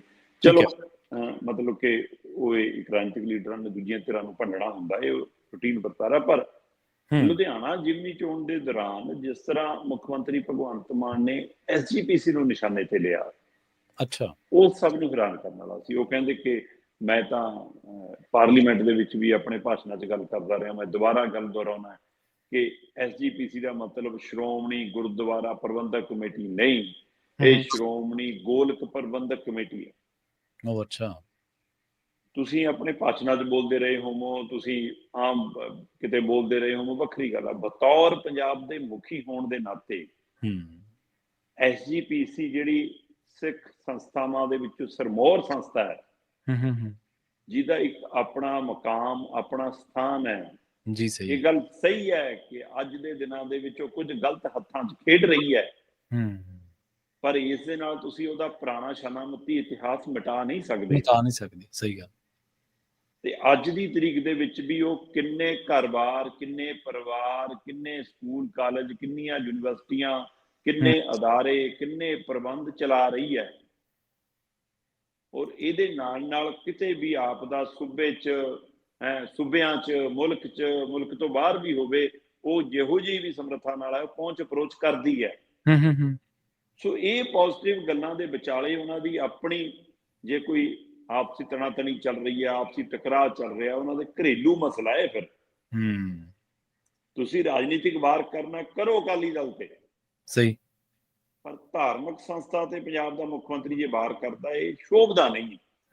ਸਹੀ, ਬਿਲਕੁਲ ਸਹੀ, ਇਹ ਉਹਨਾਂ ਦਾ ਹਲਕਾਪਣ ਲੱਗਦਾ। ਸੋ ਇਸ ਲਈ ਇਹ ਉਹਨਾਂ ਦਾ ਇਹ ਬਿਆਨੀਆ, ਜਿਹਦਾ ਫਿਰ ਐਸਜੀਪੀਸੀ ਦੇ ਪ੍ਰਧਾਨ ਐਡਵੋਕੇਟ ਹਰਜਿੰਦਰ ਸਿੰਘ ਧਾਮੀ ਨੇ ਵੀ ਨੋਟਿਸ ਲਿਆ। ਅੱਛਾ, ਉਹਨਾਂ ਨੇ ਵੀ ਕਿਹਾ ਕਿ ਵੀ ਇਹ ਬਰਦਾਸ਼ਤਯੋਗ ਨਹੀਂ ਹੈ, ਇਹਨੂੰ ਵਾਪਸ ਲੈਣਾ ਚਾਹੀਦਾ ਹੈ ਨਾ। ਪਰ ਇਹਦੇ ਨਾਲ ਮੇਰਾ ਸਵਾਲ ਦੂਸਰਾ ਜੀ, ਕਿ ਤੁਸੀਂ ਬੋਲ ਤਾਂ ਦਿੱਤਾ, ਕੀ ਤੁਸੀਂ ਆਦੀਓ ਤਾਂ ਬੋਲਿਆ? ਕੀ ਤੁਹਾਨੂੰ ਲੱਗਦਾ ਹੁੰਦਾ ਕਿ ਅੱਜ ਲਈ ਕੋਈ ਮੈਨੂੰ ਟੋਟਕਾ ਚਾਹੀਦਾ, ਸੁਰਖੀ 'ਚ ਰਹਿਣ ਲਈ ਮੈਨੂੰ ਕੋਈ ਮੁੱਦਾ ਚਾਹੀਦਾ, ਤਾਂ ਤੁਸੀਂ ਬੋਲਦੇ ਹੋ? ਕਿਉਂਕਿ ਲੁਧਿਆਣਾ ਚੋਣ ਦੇ ਵਿੱਚ ਖੜ ਕੇ ਬੋਲਣਾ ਸਹੀ ਹੈ।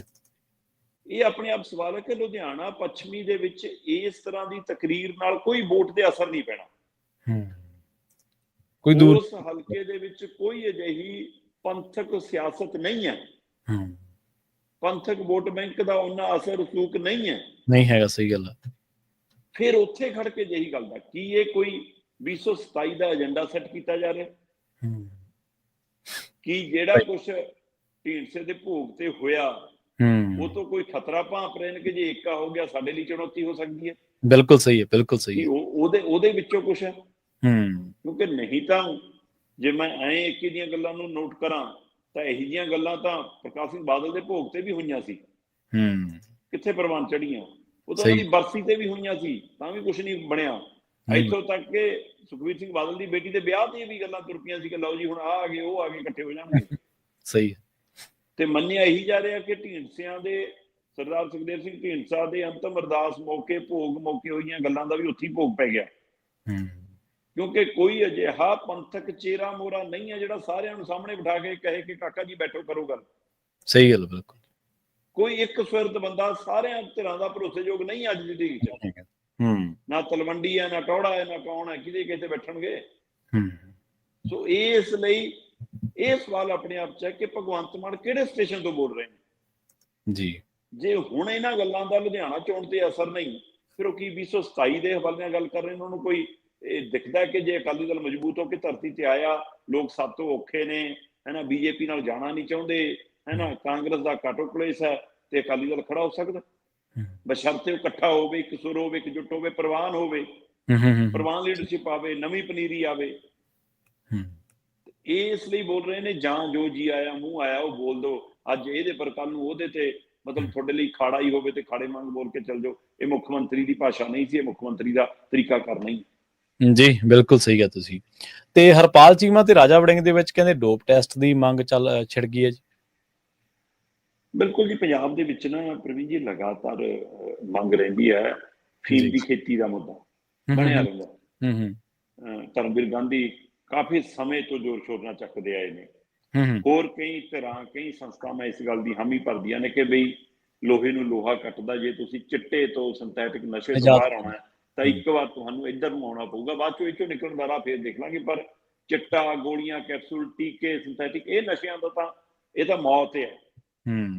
ਸੋ ਇਸ ਲਈ ਉਹਨਾਂ ਦੀ ਇਹ ਹੁੰਦਾ ਕਿ ਰਵਾਇਤੀ ਨਸ਼ਿਆਂ ਵੱਲ ਆ ਜਾਓ ਜੀ, ਇਹਦੀ ਖੇਤੀ ਦੀ ਮਨਜ਼ੂਰੀ ਮਿਲੇ ਜੀ, ਇਹਦੀ ਪ੍ਰਵਾਨਤਾ ਮਿਲੇ ਜੀ। ਇਹ ਪੰਜਾਬ ਦੇ ਵਿੱਚੋਂ ਖੇਤੀਬਾੜੀ ਦਾ ਜਿਹੜਾ ਆਪਾਂ ਚੱਕਰ ਕਹਿੰਦੇ ਆ, ਫਸਲੀ ਚੱਕਰ, ਉਹਦਾ ਵੀ ਹੱਲ ਹੋ ਜਾਊਗਾ ਜੀ। ਇਹ ਜਿਹੀਆਂ ਗੱਲਾਂ ਵੀ ਤੁਰਦੀਆਂ ਜੀ। ਉਹੀ ਜੀ ਉਹ ਗੱਲ ਰਾਜਾ ਵੜਿੰਗ ਨੇ ਕੀਤੀ ਕਿ ਵੀ ਪੰਜਾਬ ਦੇ ਵਿੱਚ ਫੀਮ ਦੀ ਖੇਤੀ ਨੂੰ ਮਨਜ਼ੂਰੀ ਦੇਣੀ ਚਾਹੀਦੀ ਹੈ, ਸਾਨੂੰ ਆਹ ਨਸ਼ਿਆਂ ਤੋਂ ਨਿਜਾਤ ਲਈ ਰਵਾਇਤੀ ਨਸ਼ਿਆਂ ਵੱਲ ਜੇ ਮੁੜ ਆਈਏ ਤਾਂ ਕੁਝ ਬਚਾਅ ਹੋ ਜਾਊਗਾ। ਸੋ ਉਹਦੇ ਉੱਤੇ ਹਰਪਾਲ ਚੀਮਾ ਤੱਤੇ ਹੋ ਗਏ। ਹਰਪਾਲ ਚੀਮਾ ਕਹਿੰਦੇ ਵੀ ਰਾਜਾ ਵੜਿੰਗ ਤਾਂ ਪੰਜਾਬ ਦੀ ਜਵਾਨੀ ਨੂੰ ਹੋਰ ਨਵੇਂ ਨਸ਼ਿਆਂ 'ਚ ਧੱਕਣਾ ਚਾਹੁੰਦਾ, ਇਹ ਤਾਂ ਨਸ਼ਿਆਂ ਦਾ ਹਾਮੀ ਹੈ, ਇਹ ਕਿਤੇ ਆਪ ਇਹਨਾਂ ਫੀਮ ਫੂਮ ਖਾਂਦਾ ਪੀਂਦਾ ਹੋਵੇ, ਕੁਝ ਕਰਦਾ ਹੋਵੇ, ਇਹਦਾ ਡੋਪ ਟੈਸਟ ਕਰਾਓ। ਠੀਕ ਹੈ। ਰਾਜਾ ਵੜਿੰਗ ਕਹਿੰਦਾ ਮੇਰਾ ਕਾਹਨੂੰ ਕਰਾਉਣਾ, ਤੁਸੀਂ ਆਪਣਾ ਕਰਾਓ, ਸਾਰੇ ਸ਼ਰਾਬੀਆਂ ਦਾ ਕਰਾਓ। ਹੁਣ ਸਾਰਿਆਂ ਨੂੰ ਸਮਝ ਆਉਂਦਾ ਉਹ ਕਿੱਥੇ ਬੋਲਦੇ ਨੇ, ਉਹ ਕਿਹਨੂੰ ਕਹਿ ਰਹੇ ਨੇ ਜੀ।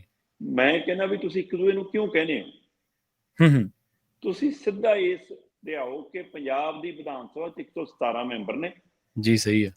ਪੰਜਾਬ ਦੇ ਮੂਹਰੇ ਆਪਾਂ ਉਦਾਹਰਨ ਪੇਸ਼ ਕਰੀਏ, 117 ਦੇ 117 ਮੈਂਬਰ ਆਪਾਂ ਡੋਪ ਟੈਸਟ ਕਰਾਈਏ। ਬਿਲਕੁਲ ਸਹੀ ਹੈ। ਜਨਤਕ ਕਰਾਈਏ, ਔਰ ਵੱਖੋ ਵੱਖ ਇੱਕ ਲੋਕਾਂ ਦੀ ਪਸੰਦ ਦੀ ਏਜੰਸੀ ਦੀ ਹੋਵੇ, ਇੱਕ ਤੁਹਾਡੀ ਸਰਕਾਰੀ ਹੋਵੇ, ਇੱਕ ਕੇਂਦਰੀ ਕੋਈ ਏਜੰਸੀ ਹੋਵੇ। ਸੋ 3 ਤਰ੍ਹਾਂ ਤੋਂ ਕਰਾਓ ਬਈ, ਚਾਹੇ ਕੋਈ ਮੁੱਖ ਮੰਤਰੀ ਆ, ਚਾਹੇ ਕੋਈ ਮੰਤਰੀ ਹੈ, ਚਾਹੇ ਕੋਈ ਸਪੀਕਰ ਹੈ, ਚਾਹੇ ਡਿਪਟੀ ਸਪੀਕਰ ਹੈ, ਚਾਹੇ ਕੋਈ ਵਿਰੋਧੀ ਧਿਰ ਦਾ ਲੀਡਰ ਹੈ, ਚਾਹੇ ਕਿ ਕਿਸੇ ਪਾਰਟੀ ਦਾ ਐਮਐਲਏ। 117 ਦੇ 117 ਐਮਐਲਏ ਬਣ ਕੇ ਡੋਪ ਟੈਸਟ ਕਰਾਉਣ, ਕਿਆ ਪਿਆ ਜੀ ਸਾਡਾ। ਫਿਰ ਉਸ ਤੋਂ ਬਾਅਦ ਤੁਸੀਂ ਆਓ ਕਿ ਬਈ ਜਿੰਨੇ ਸਾਡੇ ਮੇਅਰ ਨੇ, ਜਿੰਨੇ ਸਾਡੇ ਮੈਂਬਰ ਪਾਰਲੀਮੈਂਟ ਨੇ, 13 ਤੇ 7 ਲੋਕ ਸਭਾ, 13 ਲੋਕ ਸਭਾ ਤੇ 7 ਰਾਜ ਸਭਾ, 20 ਦੇ 20 ਉਹ ਕਰਾਉਣਗੇ। ਸਾਡੇ ਮੇਅਰ ਹੈ ਨਾ, ਨਗਰ ਨਿਗਮ, ਨਗਰ ਕੌਂਸਲਾਂ ਦੇ ਪ੍ਰਧਾਨ ਕਰਾਉਣਗੇ। ਫਿਰ ਤੁਸੀਂ ਆਓ ਕਿ ਬਈ ਜਿੰਨਾ ਪੁਲਿਸ ਤੰਤਰ ਹੈ, SSP, SP, DSP, ਹੈ ਨਾ, DC, SDM, ADC, ਤਹਿਸੀਲਦਾਰ, ਇਹ ਪ੍ਰਸ਼ਾਸਨਿਕ ਸਿਵਲ ਤੇ ਪੁਲਿਸ ਵਾਲੇ ਇਹ ਕਰਾਉਣਗੇ। ਕਰੋ ਨਾ ਉਦਾਹਰਨ ਪੇਸ਼, ਆਜੋ ਆਪਣੇ ਸਰਪੰਚਾਂ, ਪੰਚਾਂ, MCਆਂ ਤੇ ਕਰਾਓ ਸਾਰਿਆਂ ਦਾ। ਜਿਹੜੇ ਲੋਕ ਨੁਮਾਇੰਦੇ ਨੇ ਉਹਨਾਂ ਦਾ ਕਰਾਓ। ਇੱਥੇ ਰੌਲਾ ਪੈਂਦਾ ਰਹਿੰਦਾ ਕਿ ਨਸ਼ੇੜੀਆਂ ਨੂੰ ਛਡਾਉਣ ਚੱਲ ਗਏ ਜੀ ਮੰਤਰੀ ਸਾਹਿਬ, ਹੈ ਨਾ, ਇਹ ਜੀ ਨਸ਼ਾ ਵੇਚਣ ਵਾਲਿਆਂ ਨੂੰ ਛਡਾਉਣ ਚੱਲ ਗਏ ਜੀ, ਇਹ ਵਰਕਰ ਧਮਕਾਉਂਦੇ ਨੇ ਜੀ ਨਸ਼ਾ ਰੋਕਣ ਵਾਲਿਆਂ ਨੂੰ, ਫੌਜੀ ਜੇ ਨਸ਼ਾ ਰੋਕਣਾ ਚਾਹੁੰਦਾ ਪਿੰਡ ਚੋਂ ਦੀ ਲੱਤਾਂ ਤੋੜ ਦਿੱਤੀਆਂ ਜਾਂਦੀਆਂ ਨੇ ਜੀ। ਸੋ ਇਹ ਸਾਰਾ ਕੁਛ ਤਾਂ ਕੁਛ ਹੋਰ ਬਿਆਨ ਕਰਦਾ। ਕਹਿਣੀ ਤੇ ਕਰਨੀ 'ਚ ਫਰਕ ਕਿਉਂ ਆ ਤੁਹਾਡਾ? ਸਹੀ। ਸੋ ਜੇ ਪੇਸ਼ ਕਰਨੀ ਆ ਉਦਾਹਰਨ ਤਾਂ ਰਾਜਾ ਵੜਿੰਗ ਕਹਿੰਦਾ ਕਿ ਇੰਨੀ ਤਰੀਕ ਨੂੰ ਮੈਂ ਫਲਾਣੀ ਥਾਂ ਆਉਣਾ, ਮੈਂ ਕਰਾਉਂਗਾ। ਚੀਮਾ ਜੀ ਆ ਜਿਓ ਫਿਰ ਸਾਰਿਆਂ ਨੂੰ ਲੈ ਕੇ ਤੁਸੀਂ। ਤੇ ਰਾਜਾ ਵੜਿੰਗ ਜੀ ਇਕੱਲੇ ਨਾ ਜਾਣ, ਉੱਥੇ ਘੱਟੋ ਘੱਟ ਆਪਣੀ ਪਾਰਟੀ ਦੇ ਚੁਣੇ ਨੁਮਾਇੰਦਿਆਂ ਨੂੰ ਲੈ ਜਾਣ। ਕਿਆ ਬੈਠੇ ਭਾਈ ਮੇਰੇ MLA, ਆ ਬੈਠੇ ਮੇਰੇ ਲੋਕ ਸਭਾ ਮੈਂਬਰ, ਅਸੀਂ ਕਰਾਉਂਦੇ ਹਾਂ ਜੀ। ਸੋ ਇਹ ਸਿਰਫ ਮੁੱਖ ਮੁੱਦਿਆਂ ਤੋਂ ਧਿਆਨ ਭਟਕਾਉਣ ਦੀ ਬਿਆਨਬਾਜ਼ੀ ਹੈ ਬਾਈ ਜੀ, ਇਹ ਤੋਂ ਵੱਧ ਕੇ ਕੁਛ ਨਹੀਂਗਾ। ਮਤਲਬ ਤੁਸੀਂ ਕਿੰਨਾ ਆਧਾਰ ਹੈ ਇਸ ਗੱਲ ਦਾ ਕਿ ਵੀ ਪੰਜਾਬ ਸਰਕਾਰ ਜੇ ਸ਼ਰਾਬ ਦੇ ਠੇਕਿਆਂ ਤੇ ਸ਼ਰਾਬ ਵੇਚਦੀ ਹੈ, ਫਿਰ ਸ਼ਰਾਬ ਨਸ਼ਾ ਨਹੀਂ ਜੀ, ਬਾਕੀ ਚੀਜ਼ਾਂ ਨਸ਼ਾ ਨੇ। ਤੇ ਜਿਹੜੀ ਫੀਮ ਭੁੱਕੀ ਨੂੰ ਉਹ ਕਹਿੰਦੇ ਨੇ ਕਿ ਨਸ਼ਾ ਵਧਣਾ ਜੀ, ਜੇ ਲਿਆਂਦਾ ਰਾਜਸਥਾਨ 'ਚ ਜੇ ਡੀਪੂ ਖੋਲ ਕੇ ਉਹ ਵਿਕਦੀ ਆ ਤਾਂ ਉਹਨਾਂ ਲਈ ਉਹ ਨਸ਼ਾ ਨਹੀਂ। ਮਤਲਬ ਕਮਾਲ ਹੈ। ਇਹ ਵੀ ਫਾਰਮੂਲਾ, ਜਿਹੜੇ ਸੂਬੇ 'ਚ ਇੱਕ ਸੂਬੇ 'ਚੋਂ ਨਸ਼ਾ, ਦੂਏ 'ਚੋਂ ਨਸ਼ਾ ਨਹੀਂ ਜੀ। ਮਤਲਬ ਇਸ ਲਈ ਇਹ ਤੁਸੀਂ ਆਪਣੀਆਂ ਸਹੂਲਤਾਂ ਪਾਲੀਆਂ ਹੋਈਆਂ ਕਿ ਅਸੀਂ ਖਜ਼ਾਨਾ 'ਚ ਪੈਸਾ ਕਿੱਥੋਂ ਆਉਣਾ, ਕਿਵੇਂ ਨਹੀਂ ਆਉਣਾ, ਤੇ ਉਹ ਖਜ਼ਾਨੇ ਦੀ ਆੜ ਦੇ ਵਿੱਚ ਸ਼ਰਾਬ ਦੇ ਠੇਕੇ ਜ਼ਿਆਦਾਤਰ ਲੀਡਰਾਂ ਦੇ ਹੀ ਨੇ। ਸੱਤਾਧਾਰੀ ਵੀ ਉਹਦੇ ਵਿੱਚ ਨੇ, ਵਿਰੋਧੀ ਧਿਰਾਂ ਵੀ ਉਹਦੇ ਵਿੱਚ ਨੇ, ਸਾਰੇ ਤੁਸੀਂ ਭਾਗੀਦਾਰ ਹੋ। ਉੱਥੇ ਉਹ ਨਸ਼ਾ ਨਹੀਂਗਾ। ਸੋ ਇਸ ਲਈ ਇਹ ਸਿਰਫ ਤੇ ਸਿਰਫ ਰਾਜਨੀਤਿਕ ਬਿਆਨਬਾਜ਼ੀ ਹੈ, ਤੋਂ ਵੱਧ ਕੇ ਕੁਛ ਨਹੀਂ। ਜੀ ਬਿਲਕੁਲ। ਅਗਲੀ ਗੱਲ ਨਸ਼ੇ ਦੀ ਵੀ ਕਰ ਲਈਏ ਸ਼ਰਮਾ ਜੀ। ਕਹਿੰਦੇ ਪੰਜਾਬ ਦੇ ਵਿੱਚ 1 ਮਹੀਨੇ ਦੇ ਵਿੱਚ ਜਿਹੜੀ ਨਸ਼ਾ ਛੱਡਣ ਵਾਲੀ ਗੋਲੀ ਹੈ ਉਹ ਨਸ਼ੇ ਦੇ ਨਾਂ ਤੇ ਖਾਧੀ ਜਾ ਰਹੀ ਹੈ। ਜੇਕਰ ਨਸ਼ੇ ਦੇ ਨਾਂ ਤੇ ਖਾਧੀ ਜਾ ਰਹੀ ਹੋਵੇ ਤਾਂ ਇੱਕ ਆਦਤ ਹੈ, ਪਰ ਜਿਹੜੀ ਉਹਦੀ ਕੁਆਂਟੀਟੀ ਹੈ, ਜਿਹੜੀ ਉਹਦੀ ਮਾਤਰਾ ਹੈ, ਉਹ ਹੈਰਾਨ ਕਰ ਦੇਣ ਵਾਲੀ ਹੈ। ਆਪਾਂ ਅਕਸਰ ਹੀ ਸੁਣਦੇ ਹਾਂ ਪੰਜਾਬ ਦੀ ਆਬਾਦੀ 3 ਕਰੋੜ ਹੈ, ਜਿਹਦੇ 'ਚ ਬੀਬੀਆਂ ਵੀ ਨੇ, ਬੱਚੇ ਵੀ ਨੇ, ਬਜ਼ੁਰਗ ਵੀ ਨੇ। ਕਹਿੰਦੇ 1 ਕਰੋੜ ਨਸ਼ੇ ਦੀ ਗੋਲੀ ਖਾਧੀ ਜਾ ਰਹੀ ਹੈ ਪੰਜਾਬ ਦੇ ਵਿੱਚ। ਪ੍ਰਵੀਨ ਜੀ, ਪੰਜਾਬ ਸਰਕਾਰ ਦਮ ਭਰਦੀ ਹੈ ਕਿ ਅਸੀਂ ਯੁੱਧ ਨਸ਼ਿਆਂ ਵਿਰੁੱਧ ਛੇੜਿਆ ਹੋਇਆ। ਹਾਂਜੀ ਹਾਂਜੀ, ਬਿਲਕੁਲ ਬਿਲਕੁਲ। ਡੀਜੀਪੀ ਸਾਹਿਬ ਦਾ ਤਾਜ਼ਾ ਬਿਆਨੀ ਹੈ ਕਿ ਲੰਘੇ 3 ਮਹੀਨਿਆਂ 'ਚ ਅਸੀਂ 8,344 ਨਸ਼ਿਆਂ ਦੇ ਮਾਮਲੇ 'ਚ FIR ਦਰਜ ਕੀਤੀਆਂ ਤੇ ਇਹਨਾਂ 3 ਮਹੀਨਿਆਂ 'ਚ ਅਸੀਂ 14,734 ਤਸਕਰ ਫੜ ਲਏ। ਮਤਲਬ ਲਗਭਗ 15,000 ਤਸਕਰ ਅਸੀਂ 3 ਮਹੀਨਿਆਂ 'ਚ ਫੜ ਲਏ ਤੇ 5,000 ਤਸਕਰ ਹਰ ਮਹੀਨੇ ਫੜ ਰਹੇ ਹਾਂ। ਮਤਲਬ ਠੀਕ ਹੈ ਜੀ। ਤੇ ਜੇ ਤੁਸੀਂ 14,000 ਤਸਕਰ 3 ਮਹੀਨਿਆਂ 'ਚ ਫੜ ਲਏ, ਹੁਣ ਪੰਜਾਬ 'ਚ ਨਸ਼ੇ ਦੀ ਲੱਤ ਤਾਂ ਵੀ ਟੁੱਟ ਜਾਵੇ। 14,000 ਮਤਲਬ ਤੁਸੀਂ ਤਸਕਰ ਤੇ ਜਿਹੜਾ ਨਸ਼ੇ ਲੈਣ ਦਾ ਆਦੀ ਉਹ 'ਚ ਫਰਕ ਹੀ ਨਹੀਂ ਸਮਝਦੇ। ਦੂਸਰੇ ਪਾਸੇ ਪੰਜਾਬ ਸਰਕਾਰ ਦਾ ਅੰਕੜਾ ਕਹਿੰਦਾ ਕਿ ਪਿਛਲੇ 3 ਸਾਲਾਂ 'ਚ 500 ਬੰਦੇ ਨਸ਼ੇ ਦੀ ਡੋਜ਼ ਨਾਲ ਮਰ ਗਏ। ਮੈਂ ਕਹਿੰਦਾ ਇਹ ਅੰਕੜਾ ਨਿਰਾ ਝੂਠ ਹੈ। ਠੀਕ ਹੈ। ਪੰਜਾਬ 'ਚ ਹਰ ਰੋਜ਼ ਇੱਕ ਨਾ ਇੱਕ ਮੌਤ ਨਸ਼ੇ ਦੀ ਓਵਰਡੋਜ਼ ਕਰਨ ਬਾਅਦ ਘਾਟ ਹੋ ਰਹੀ ਹੈ। ਐਵਰੇਜ ਹਰ ਰੋਜ਼ ਇੱਕ ਮੌਤ। ਤੁਸੀਂ ਉਹਨੂੰ ਰਿਕਾਰਡ 'ਚ ਪਾਉਣੇ ਹੋ ਨਹੀਂ ਪਾਉਣੇ, ਉਹਨੂੰ ਹਾਰਟ ਅਟੈਕ ਦਿਖਾਉਣੇ ਹੋ, ਉਹਨੂੰ ਕੋਈ ਐਕਸੀਡੈਂਟ ਦਿਖਾਉਣੇ ਹੋ, ਕੁਝ ਦਿਖਾਉਣੇ ਹੋ, ਤੁਸੀਂ ਜਾਣੋ। ਪਰ ਜਿਹੜੇ 500 ਵੀ ਤੁਸੀਂ ਰਿਕਾਰਡ 'ਚ ਚੜਾਏ, ਇਹ ਵੀ ਥੋੜੇ ਨਹੀਂ।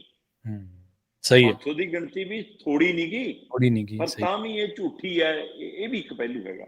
ਹੁਣ ਇਹ ਤੋਂ ਅਗਾਂਹ ਆ ਜਾਈਏ। ਪੰਜਾਬ ਦੇ ਵਿੱਚ ਇਸ ਮੌਕੇ 2.5 ਲੱਖ ਮਰੀਜ਼ ਨਸ਼ਾ ਛੱਡਣ ਲਈ ਰਜਿਸਟਰਡ ਨੇ। 16.5 ਲੱਖ ਮਰੀਜ਼ਾਂ ਦਾ ਉਪਚਾਰ ਅਧੀਨ ਰਿਕਾਰਡ ਪਿਆ ਜਾਂ ਰਿਕਾਰਡ 'ਚ ਚੱਲ ਰਹੇ ਨੇ, ਹੈ ਨਾ। 177 ਦੇ ਕਰੀਬ ਪ੍ਰਾਈਵੇਟ ਸਾਡੇ ਨਸ਼ਾ ਛਡਾਊ ਕੇਂਦਰ ਨੇ ਤੇ ਜਿੱਥੇ ਚੀਕਾਂ ਝੰਗਿਆੜਾਂ ਪੈਂਦੀਆਂ, ਲੋਕ ਕਹਿੰਦੇ ਸਾਨੂੰ ਕੁੱਟਦੇ ਆ ਜੀ, ਬੰਨ੍ਹਦੇ ਆ ਜੀ, ਲੂਟਦੇ ਆ ਜੀ, ਸਾਤੋਂ 35,000 ਤੋਂ ਲੈ ਕੇ 1 ਲੱਖ ਰੁਪਈਆ ਮਹੀਨੇ ਦਾ ਨਸ਼ਾ ਛਡਾਉਣ ਦੇ ਨਾਂ ਤੇ ਲੈਂਦੇ ਆ ਜੀ। ਤੇ ਹਾਲ ਫਿਰ ਹੋਈ ਜਦੋਂ ਤੁਸੀਂ ਸਕੂਲਿੰਗ ਹੀ ਨਹੀਂ ਕਰਨੀ, ਜਦੋਂ ਉਹਨੂੰ ਕਿਰਤ ਨਾਲ, ਸਮਾਜ ਨਾਲ, ਹੈ ਨਾ, ਸ਼ਬਦ ਨਾਲ, ਅੱਖਰ ਨਾਲ, ਕਿਸੇ ਚੀਜ਼ ਨਾਲ ਜੋੜਨਾ ਹੀ ਨਹੀਂਗਾ, ਸਿਰਫ ਤੁਸੀਂ ਕਹਿੰਦੇ ਹੋ ਨੂੜ ਕੇ ਕਮਰੇ 'ਚ ਬੰਨ ਕੇ ਨਸ਼ਾ ਛੁੱਟ ਜੂਗਾ, ਐ ਨਹੀਂ ਛੁੱਟਦਾ। ਉਹਦਾ ਮਾਨਸਿਕ ਵਿਕਾਸ ਉਹ ਕਦੋਂ ਕਰਨਾ? ਉਹਨੂੰ ਉਹਦੇ ਵਿੱਚੋਂ ਕੱਢਣ ਦੇ ਲਈ ਉਹਨੂੰ ਕਿਸੇ ਹੋਰ ਰਾਹ ਪਾਉਣਾ ਕਿਵੇਂ ਹੈ? ਬਦਲੇ ਨਹੀਂ ਕੋਈ ਦੇ ਰਹੇ ਤੁਸੀਂ। ਤੇ ਜਿਹੜੀ ਗੋਲੀ ਦੀ ਤੁਸੀਂ ਗੱਲ ਕਰਦੇ ਹੋ ਪ੍ਰਵੀਨ ਜੀ, ਉਹ ਨਸ਼ਾ ਛੱਡਣ ਦੇ ਲਈ ਦਿੱਤੀ ਜਾਣ ਵਾਲੀ ਉਹ ਮੈਡੀਕਲ ਗੋਲੀ ਹੈ ਕਿ ਬੰਦਾ ਉਹ ਰਵਾਇਤੀ ਨਸ਼ੇ ਜਿਹੜੇ ਕਰਦਾ ਆ ਰਿਹਾ, ਜਿਸ ਤਰ੍ਹਾਂ ਦੇ ਵੀ ਕਰਦਾ ਰਿਹਾ, ਸਿੰਥੈਟਿਕ ਕਰੇ, ਡਰੱਗ ਕਰੇ, ਗੋਲੀ ਕੈਪਸੂਲ ਟੀਕਿਆਂ ਵਾਲਾ ਕਰੇ, ਕੋਈ ਕਾਲਾ ਚਿੱਟਾ ਕੁਛ ਲਵੇ, ਉਹ ਤੋਂ ਇਹ ਮੈਡੀਕਲ ਨਸ਼ੇ ਤੇ ਲਿਆਓ ਤੇ ਇਹਦੀ ਮਾਤਰਾ ਹਫ਼ਤਾ ਦਰ ਹਫ਼ਤਾ ਏਦਾਂ ਘਟਾਉਂਦੇ ਜਾਓ ਕਿ ਵੀ ਬੰਦਾ ਇਸ ਤੋਂ ਬਾਹਰ ਆ ਜਾਵੇ। ਪਰ ਇੱਥੇ ਤਾਂ ਗੋਲੀ ਜਿਹਦਾ ਕਾਰਡ ਬਣ ਗਿਆ, ਗੋਲੀ ਲਈ ਜਾਓ ਤੇ ਖਾਈ ਜਾਓ, ਕੋਈ ਨਹੀਂ ਪੁੱਛਦਾ ਕਿ ਕਦੋਂ ਮਾਤਰਾ ਘਟਣੀ, ਕਦੋਂ ਵਧਣੀ, ਕਦੋਂ ਕੀ ਹੋਣਾ। ਚੱਲਣ ਦੋ ਕੰਮ। ਫਿਰ ਜਿਹੜੀ ਗੋਲੀ ਪੰਜਾਬ ਦੇ ਵਿੱਚ ਨਸ਼ਾ ਛੱਡਣ ਵਾਲੀ ਹੈ ਗੋਲੀ, ਇਹ ਗੋਲੀ ਨੂੰ ਮੁਫਤ ਵਾਲੀ ਗੋਲੀ ਦੇ ਨਾਂ ਤੇ ਪ੍ਰਚਲਿਤ ਕੀਤਾ ਗਿਆ। ਉਹ ਕੱਲ ਚਰਨਜੀਤ ਭੁੱਲਰ ਵੀ ਇਹ ਦੱਸ ਰਿਹਾ ਸੀਗਾ ਰਿਕਾਰਡ ਕੇ ਪੰਜਾਬ 'ਚ 91 ਲੱਖ ਗੋਲੀ ਹਰ 1 ਮਹੀਨੇ 'ਚ ਲੱਗ ਜਾਂਦੀ ਹੈ। 1 ਮਹੀਨੇ 'ਚ 91 ਲੱਖ ਮਤਲਬ ਲਗਭਗ 1 ਕਰੋੜ ਗੋਲੀ 1 ਮਹੀਨੇ 'ਚ ਲੱਗ ਰਹੀ ਹੈ, ਲੱਗ ਜਾਂਦੀ। ਸਹੀ ਹੈ। ਤੇ ਇਹਦੇ ਵਿੱਚ ਇਹਦਾ ਮਤਲਬ ਇਹ ਨਹੀਂਗਾ ਕਿ ਸਾਰੇ ਇਹ ਉਹ ਨੇ ਜਿਹੜੇ ਕਾਰਡ ਦੇ ਉੱਤੇ ਹੀ ਲੈਂਦੇ ਨੇ। ਪ੍ਰਵੀਨ ਜੀ, ਜਿਹੜੇ ਕਾਊਂਟਰ ਤੇ ਗੋਲੀਆਂ ਦੇਣ ਵਾਲੇ ਬੈਠੇ ਆ ਨਾ, ਚਾਹੇ ਉਹ ਸਰਕਾਰੀ ਨੇ ਤੇ ਚਾਹੇ ਉਹ ਠੇਕੇ ਤੇ ਆਧਾਰਿਤ ਨੇ, ਕੱਚੇ ਨੇ ਜਾਂ ਪੱਕੇ ਨੇ, ਉਹਨਾਂ 'ਚੋਂ ਬਹੁ ਗਿਣਤੀ ਦਾ ਇਹ ਧੰਦਾ ਕਿ ਉਹਨਾਂ ਨੇ ਮਰੇ ਹੋਏ ਬੰਦਿਆਂ ਦੇ, ਛੱਡ ਚੁੱਕੇ ਬੰਦਿਆਂ ਦੇ, ਇੱਥੋਂ ਜਾ ਚੁੱਕੇ ਬੰਦਿਆਂ ਦੇ ਵੀ ਕਾਰਡ ਰਿਵਿਊ ਕਰਕੇ ਰੱਖੇ ਹੋਏ ਨੇ। ਰੱਖੇ, ਸਹੀ ਹੈ। ਉਹਨਾਂ ਦੇ ਨਾਂ ਤੇ ਗੋਲੀਆਂ ਜਾਰੀ ਹੋ ਜਾਂਦੀਆਂ ਤੇ ਬਾਹਰ ਵਿਕ ਜਾਂਦੀਆਂ। ਤੇ ਜਿਹੜੇ ਲੈ ਕੇ ਜਾ ਰਹੇ ਨੇ ਰਿਕਾਰਡ 'ਚ ਸਹੀ ਮਾਇਨਿਆਂ 'ਚ ਜੀ, ਉਹ ਵੀ ਉੱਥੋਂ ਮੁਫਤ ਲੈ ਕੇ ਬਾਹਰ 50 ਤੋਂ ਲੈ ਕੇ 500 ਤੱਕ ਦੀ ਗੋਲੀ ਵੇਚਦੇ ਆ।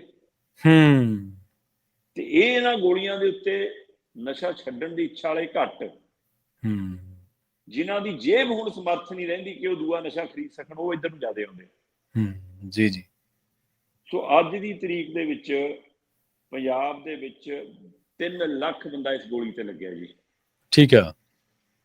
ਜਦੋਂ ਕਿ 2022 ਦੇ ਵਿੱਚ ਇਹ ਗਿਣਤੀ 1.5 ਲੱਖ ਸੀ। ਇਹ ਰਿਕਾਰਡਡ ਹੈ। ਇਹ ਤੋਂ ਬਿਨਾਂ ਕੌਣ ਜਿਹੜਾ ਖਰੀਦ ਕੇ ਖਾਂਦਾ ਹੈ ਗੋਲੀ ਨੂੰ, ਅਗਾਂਹ ਵੰਡ ਕੇ ਖਾਂਦੇ ਆ, ਤੋੜ ਕੇ ਖਾਂਦੇ ਆ, ਉਹਦਾ ਕੋਈ ਹਿਸਾਬ ਨਹੀਂ। ਰਿਕਾਰਡ ਦੇ ਵਿੱਚੋਂ ਹੁਣ 3 ਲੱਖ ਦੇ ਹਿਸਾਬ ਨਾਲ ਪੰਜਾਬ ਸਰਕਾਰ ਕਹੇ ਜੀ ਲਓ ਜੀ ਦੇਖੋ ਜੀ ਅਸੀਂ ਤਾਂ ਇਸ ਗੋਲੀ ਤੇ ਲਿਆਂਦੇ ਲੋਕ, ਇੰਨੇ ਦਾ ਨਸ਼ਾ ਛੁਡਾ ਲਿਆ। ਨਿਰਾ ਝੂਠ ਹੈ। ਇਹ ਨਸ਼ਾ ਛੁਡਾਇਆ ਨਹੀਂ, ਹੋਰ ਨਸ਼ੇ ਤੇ ਲਾ ਲਿਆ। ਇਹਦਾ ਕੋਈ ਉਹ ਨਹੀਂ ਹੈਗਾ ਮਤਲਬ ਕਿ ਜੇ ਤੁਸੀਂ ਕਹੋ ਕਿ ਤੂੰ ਛੱਡ ਕੇ ਲੋਕ ਬਾਹਰ ਆਏ ਹੁਣ, ਉਹ ਰਿਕਾਰਡ ਦੱਸੋ ਮੁੜ ਕੇ ਲੋਕ ਕਿਉਂ ਇਹਦੇ ਆਦੀ ਨੇ? ਸਵਾਲ ਤਾਂ ਇਹ ਹੈ। ਸੋ ਜਿਹੜੀ ਗੱਲ ਤੁਸੀਂ ਕਰ ਰਹੇ ਹੋ ਬਿਲਕੁਲ ਜੀ, ਜਨਵਰੀ 2025 ਦੇ ਵਿੱਚ ਹਰ ਮਹੀਨੇ ਐਵਰੇਜ 88 ਲੱਖ ਗੋਲੀ ਲੱਗ ਰਹੀ ਸੀ। ਅੱਛਾ। ਤੇ ਮਈ 2025 ਦੇ ਵਿੱਚ ਜਦੋਂ ਆਪਾਂ ਗੱਲ ਕਰ ਰਹੇ ਹਾਂ ਪਿਛਲੇ ਮਹੀਨੇ ਤੱਕ ਦਾ ਰਿਕਾਰਡ ਹੈ, 91 ਲੱਖ ਗੋਲੀ ਲੱਗ ਰਹੀ ਹੈ। ਇਹਦਾ ਮਤਲਬ 1 ਕਰੋੜ ਗੋਲੀ ਇੱਕ ਮਹੀਨੇ 'ਚ ਪੰਜਾਬ ਨਸ਼ਾ ਛੱਡਣ ਵਾਲੀ ਗੋਲੀ ਦੇ ਨਾਂ ਦੇ ਉੱਤੇ ਨਸ਼ੇ ਕਰਨ ਵਾਲੀ ਗੋਲੀਆਂ ਖਾ ਰਿਹਾ। ਜੀ ਬਿਲਕੁਲ, ਇਹ ਵੀ ਤਰਾਸਦੀ ਹੈ ਜੀ। ਨਸ਼ਾ ਛੱਡਣ ਵਾਲੇ, ਨਸ਼ਾ ਜਿਹੜੇ ਛਡਾਉਣਾ ਜਾਂ ਜਿਨ੍ਹਾਂ ਨੇ ਨਸ਼ੇ ਦੇ ਉੱਤੇ ਕੋਈ ਕੰਮ ਕਰਨਾ, ਉਹ ਤਾਂ ਆਪਸੀ ਬਹਿਸ ਦੇ ਵਿੱਚ ਉਲਝੇ ਨੇ, ਜਿਨ੍ਹਾਂ ਨੂੰ ਤੁਸੀਂ ਕਿਹਾ ਸੀ ਵੀ ਇਹ ਮੁੱਦੇ, ਇਹ ਬਿਆਨਬਾਜ਼ੀ ਧਿਆਨ ਭਟਕਾਉਣ ਦੇ ਲਈ ਹੈ, ਜਦ ਕਿ ਅਸਲੀਅਤ ਹਾਲਤ ਜਿਹੜੀ ਅਸਲੀਅਤ ਜਿਹੜੇ ਹਕੀਕਤ ਹੈ ਜਿਹੜੀ ਉਹ ਅੰਕੜਿਆਂ ਦੇ ਰੂਪ ਦੇ ਵਿੱਚ ਆਪਣੇ ਸਾਹਮਣੇ ਖੜੀ ਹੈ ਜੀ। ਸ਼ਰਮਾ ਜੀ, ਇਹਨਾਂ ਖਾਸ ਖਬਰਾਂ ਤੇ ਖਾਸ ਜਾਣਕਾਰੀਆਂ ਦੇ ਲਈ ਤੁਹਾਡਾ ਬਹੁਤ ਬਹੁਤ ਧੰਨਵਾਦ। ਬਹੁਤ ਸ਼ੁਕਰੀਆ ਜੀ। ਪ੍ਰੋਗਰਾਮ ਖਬਰ ਤੇ ਨਜ਼ਰ ਨੂੰ ਆਪਾਂ ਇੱਥੇ ਸਮਾਪਤ ਕਰਾਂਗੇ। ਤੁਹਾਡਾ ਸਾਰਿਆਂ ਦਾ ਵੀ ਬਹੁਤ ਧੰਨਵਾਦ। ਸਤਿ ਸ੍ਰੀ ਅਕਾਲ। ਜੁੜੇ ਰਹੋ ਪੰਜਾਬੀ ਰੇਡੀਓ USA ਦੇ ਨਾਲ।